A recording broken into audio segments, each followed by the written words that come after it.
Hey all, this is Mr. Lepage again. We're actually going to take a unit and look at how Photoshop works with something called layers. Hopefully you got your question set 5 out. I'll be answering some of those questions in the videos, in this video and the ones that follow this. So first things first, let's get going. I want to go to File and Open, and I want to actually open up the Lesson 5 folder in the Lessons folder under Photoshop. So I've got Lesson 5 right here, and I'm going to pull up the Start Photoshop file.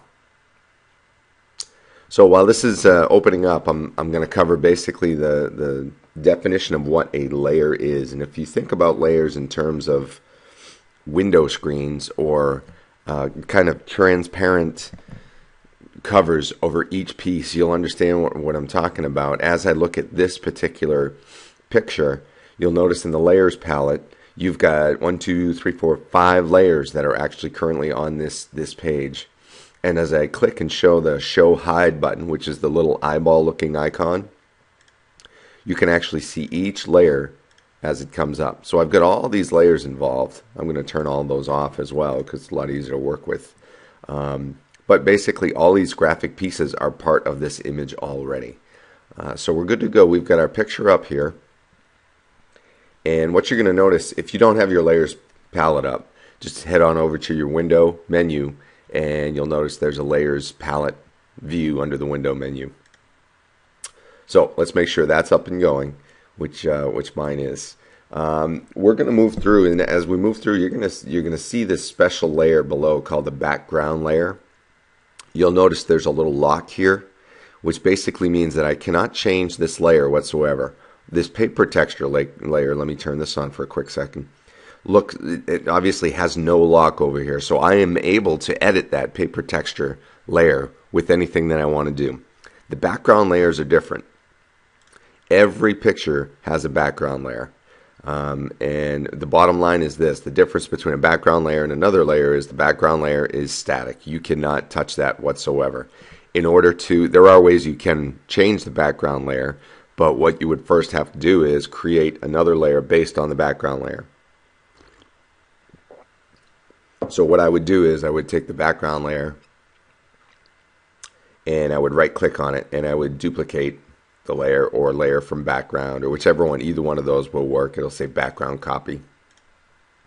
And that gives me a layer that was based on the background but with no locking mechanism. So now if I wanted to edit this, I could take some selections off of this and do all kinds of stuff, and I can edit it. Let me step back. I don't even need the background layer or the copy. I need the background layer. So I want to delete the background copy, and I'm back to where I was before. So initially, this paper texture layer, if I was to turn off the background layer and turn on the paper texture layer, you notice that the background layer fills in the whole entire image, whereas this paper texture layer has this transparent piece where it's only the paper. And that's the beauty of layers, is whatever you put on the layer, whatever's below that layer, the bottom layers will show right through that layer that you're working on. Conversely, whatever's at the top of the heap, which is this 2, if I pull that up, you'll see the 2 lays out over the paper texture layer, almost giving you the idea that these are one picture when they're really not. I turn off the paper texture and the 2 is left. So you start to see the stacking idea that's possible with layers. I am going to turn off all. We're going to go back just to the background layer.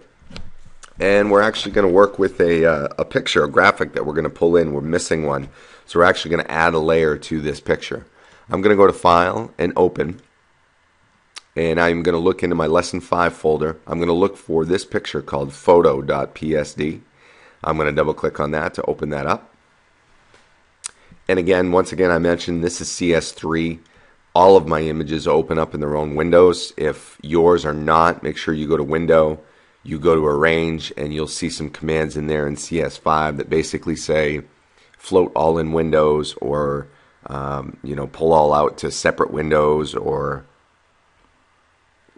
numerous other things that you can pull out. But the float all in windows will help you out, and you'll be able to get this kind of rendition that I've got. So I've got this photo over here of this nice beautiful family older version of it. And you can see the corners wrinkled, and you've got some other things going on here. As you notice, if I click on the photo.psd, your layers palette changes to the picture. So your layers palette is totally dependent upon what picture you have active in the Photoshop window. If I go over here and click on the Start PSD again, you'll see all my layers associated with the Start PSD. Go back to the picture, you'll notice it's really only one layer. So first things first, we can rename this layer, but before I even do that, what I'm going to do is pull this into this picture first to create its own layer. Very simply, all you're going to do is click on the Move tool. You drag from one picture, I hold down the mouse button, and I drag from one picture to the other, and you'll see it slide. You'll see my cursor change to with a little plus sign underneath it, and you let go. And now my picture is in this layer, or is in this, my layer is in this graphic right here. I'm all good with this one. I can close this down, and basically here are my layers. I've added a new layer by putting this picture in, and it's called Layer 1 from its original image. So what I'm going to do is, notice how all of these are named pretty much indicative of what those layers are. I want to do the same for this. So I'm going to rename this layer. I'm going to go right to where it says Layer 1, and I'm going to double click, and it'll open up a box that says, okay, what do you want to name this? And we're going to call it, oddly enough, we're going to call it Photo. I'm going to type in Photo, hit Enter, and I've just renamed the layer. So as I look at all of those pieces, I can now mess around with stacking in here, but we're going to do one thing before I start looking at stacking the layers in the appropriate piece. We're actually going to kind of change this image a little bit. If you notice, you look at the edge of the picture, you've got a white background around it. This is common when you move pictures from layer to layer. So we're going to actually try to get rid of that white. So I am going to turn off the background just so that you can see this black and white checkered transparent background, and you can see the white border around the picture, and we're going to get rid of that. So I'm going to go over to the eraser tool, which is if your tools are in two column, it's in the first column, 1, 2, 3, about the 6th button down. You might be on the eraser tool. I'm going to right click. You might be on this eraser tool. What I want you to be on is the magic eraser tool. So go ahead and choose that, and we're going to go up to tolerance, and we're going to make sure the tolerance level is at 22. And again, from previous sections, you're going to remember that when you change your tolerance, you're basically changing how much color it picks. So I am lowering the amount of color when I click on something that it's going to select. Anti-alias contiguous on. Don't worry about sample all layers. That's not a big deal. But what we're going to do is we're going to go into the white. And basically what I'm telling Photoshop to do is to grab all the white, and I want you to erase it. So I click once on the white, and boom, magically, the white is gone from the picture now. So that was based on tolerance, and that was based on tool. The other eraser tools are pretty cool. The background eraser tool is more of a paint function. You kind of rub over the color that you want to erase, and it will just erase all of that one color. And the eraser tool is kind of your heavy-duty damage tool. You can basically just wipe over everything, and it'll erase everything. So you got to be careful with the straight eraser tool. But in this particular case, the magic eraser tool worked pretty well for us. So we're good. I pull up my background now, and you'll see that the white border is gone from my image.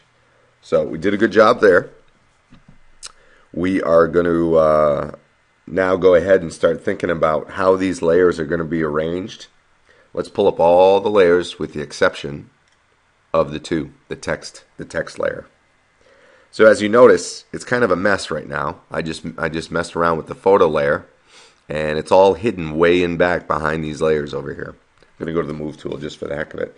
And in essence, here is basically the list order you want to put. You've got the shell, you've got the letter and the paper texture. What I want you to do is to click on the photo layer, and I want you to drag it up under the shell layer. And watch what happens when you drag the layer. You'll see a ghost image appear. The minute you see the blackened line in between the layers, if you drop it right there, you've just moved the photo layer above the paper texture. And if you notice, the photo over here is right up above the paper texture now. So I'm going to keep going, one more, and I'm going to put it up in front of the shell. So there we go. So I look at my 2 isn't even up, so I can't even see the 2. I've got the shell in the front. I've got then the photo layer, and then the letter, and then the paper texture. And the last thing I'm going to do is just kind of move the paper down to the left to kind of get a little bit more of the letter going. I let go, and that kind of looks good right there for now. We'll come back and we'll mess around with some opacity and all kinds of other things. Talk to you in a bit.